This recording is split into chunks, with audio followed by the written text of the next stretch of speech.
Hello good morning everyone, welcome to Saurabh sir classes. मैं हूं चीनू ठाकुर जायसवाल और सीरीज चल रही है एमसीक्यू की।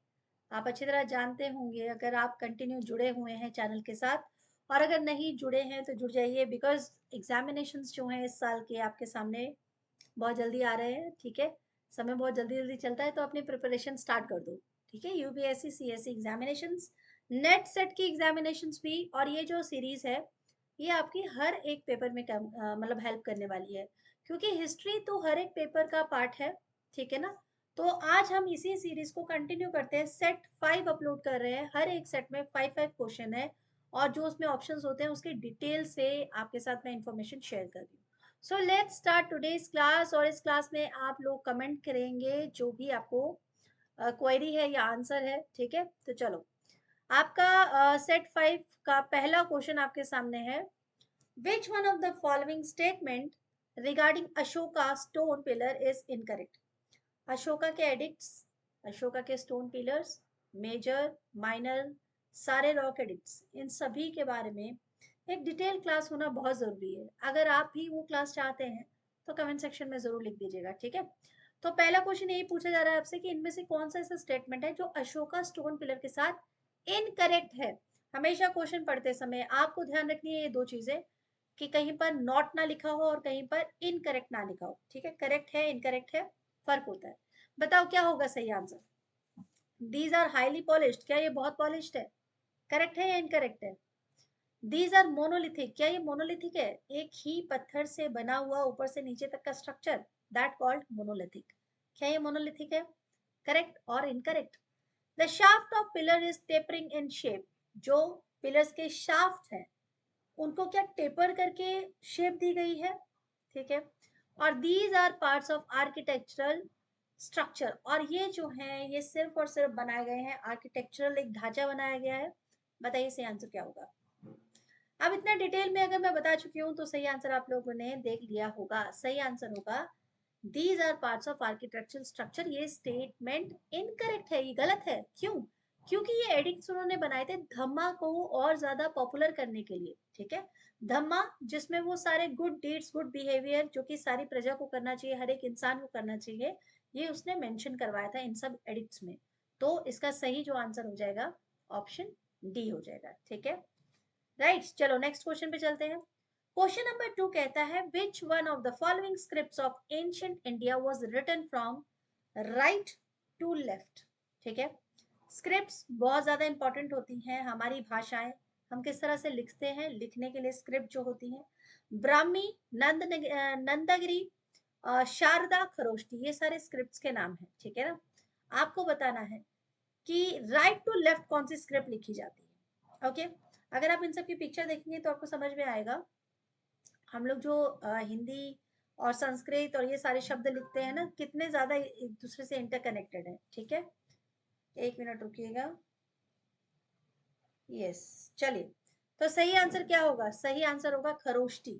खरोष्टी राइट से लेफ्ट लिखी जाती है, और जेम्स प्रिंसप वो थे जिन्होंने डेसिफर्ड किया था, यानी कि पढ़कर समझा दिया था कि क्या लिखा हुआ है भाई, क्योंकि बहुत मुश्किल होता है ना।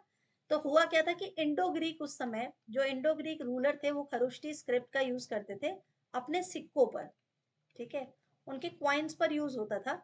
तो इसीलिए जेम्स प्रिंसप ने उनके साथ कनेक्टिविटी बिठाकर खरोष्टी जो स्क्रिप्ट थी उसको भी आंसर करवा दी, मतलब उसको डेसिफर्ड कर दिया था। ठीक है, चलिए, कौन सी ऐसी लिपि है जिसे आज तक डेसिफर्ड नहीं किया गया है? आंसर कमेंट सेक्शन में देके मुझे बताइए कि आपको मालूम है कि नहीं। ठीक है, चलो next question, question number 3। The famous dialogue between Nachiketa and Yama is mentioned in the. यकीन मानो ये क्वेश्चन ना मैंने खुद अपने एग्जामिनेशन टाइम पीरियड में कितनी बार देखा था, नेट के पेपर में भी देखा था, सेट में भी देखा था, यूपीएससी प्रीलिम्स में भी देखा था। तो ये प्रश्न बार बार रिपीट होके आता है कि नचिकेत जो थे उनका यम के साथ एक डायलॉग हुआ था, एक संवाद हुआ था, वो इनमें से कौन से उपनिषद में मेंशन है? छंदोग्य नहीं, छंदोग्य उपनिषद, मुंडक उपनिषद, कठोपनिषद या केनोपनिषद? बताइए। एक्चुअली में ये टोटल 13 उपनिषद है, 13 नंबर उपनिषद है। छंदोग्य उपनिषद बहुत इंपॉर्टेंट उपनिषद है, मुंडक उपनिषद भी बहुत इंपॉर्टेंट है, उपनिषद होता क्या है? तो 4 वेद के बारे में हम पहले पढ़ चुके हैं। तो उपनिषद है वेदों का वेदा एंड ऑफ वेदा कह सकते हैं, एंड ऑफ वेदास। इसको बिल्कुल आप ये मत समझ लेना कि वेदों का अंत, वेदों का अंत उस तरफ से नहीं, मतलब कि वेदों का अंत होने के बाद जो उपनिषद है उसमें और डिटेल में मेंशन कर दिया गया है, ठीक है। तो इसीलिए हम उपनिषद को वेदांता के नाम से भी जानते हैं। ये फिलॉसफी है, इसमें इनकारनेशन की बातें हैं कि कितने जो भगवान ने कितने रूपों को जो है धारण किया, ये सारी चीजें उसमें मेंशन है।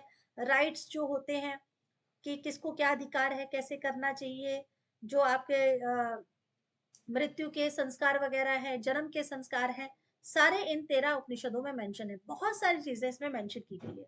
उसी इन्हीं में से कोई एक उपनिषद ऐसा है जिसमें नचिकेत और यम के बीच में जो डायलॉग हुआ था वो भी मेंशन किया गया है। तो उसका सही आंसर क्या होगा?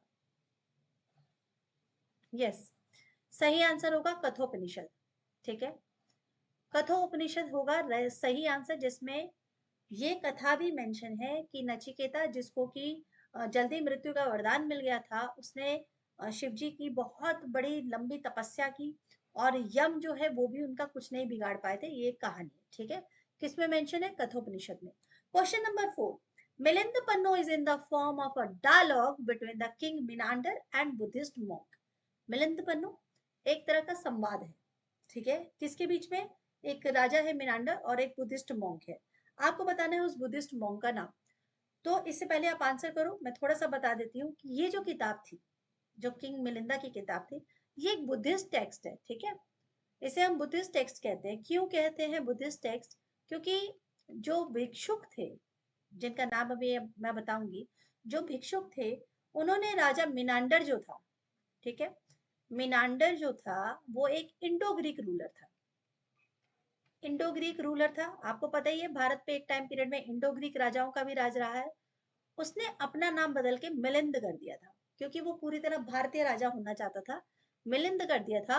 और जो ये भिक्षुक है, जब उनके साथ उसका संवाद होता है, बहुत बड़ी बड़ी बड़ी बातें होती है, तो वो कन्वर्ट हो जाता है। कन्वर्ट होके क्या बन जाता है? बुद्धिस्ट बन जाता है, ठीक है। क्लियर हुई बात? अब उनका नाम क्या है? तो उनका नाम है नागसेना, ठीक है।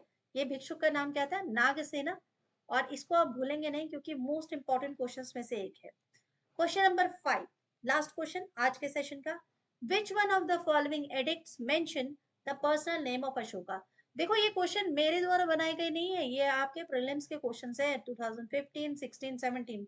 सभी में अशोका से रिलेटेड कितने सारे क्वेश्चन भर भर के आए हुए हैं। तो इसके लिए एक सेपरेट क्लास होनी तो बहुत बहुत जरूरी है।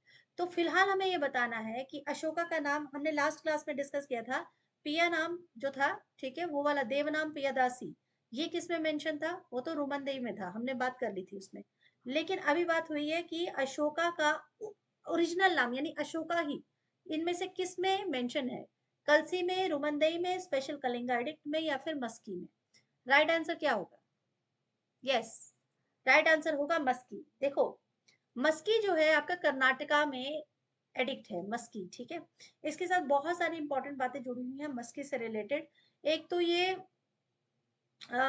ऐसा एक एडिक्ट है जो कि बहुत ही अपनी ही शेप में परफेक्ट है, मोनोलिथिक तो है ही। और इसमें बहुत कुछ ऐसा इंपॉर्टेंट मेंशन है जो उस टाइम पीरियड के बारे में इंफॉर्मेशन देता है। और सबसे इंपॉर्टेंट बात यह है कि यही एक ऐसा एडिक्ट है, सबसे पहला एडिक्ट जिसमें अशोक का नाम लिखा हुआ है, ठीक है। चलिए, ये थे आज के सेशन के 5 क्वेश्चन। नेक्स्ट सेशन में मिलूंगी मैं आपके साथ बाकी के 5 क्वेश्चंस और लेके, जल्दी ही मिलेंगे। सेट 1 2 3 4 जरूर पहले देख लीजिएगा और उसके बाद 5 अटेंड कीजिएगा। मुझे बताइएगा कमेंट सेक्शन में टोटल कितने मार्क्स आए हैं आपके, क्योंकि ये मुझे हेल्प करेंगे अपने नेक्स्ट सेशंस को रेडी करने में। Thank you, bye bye and take care.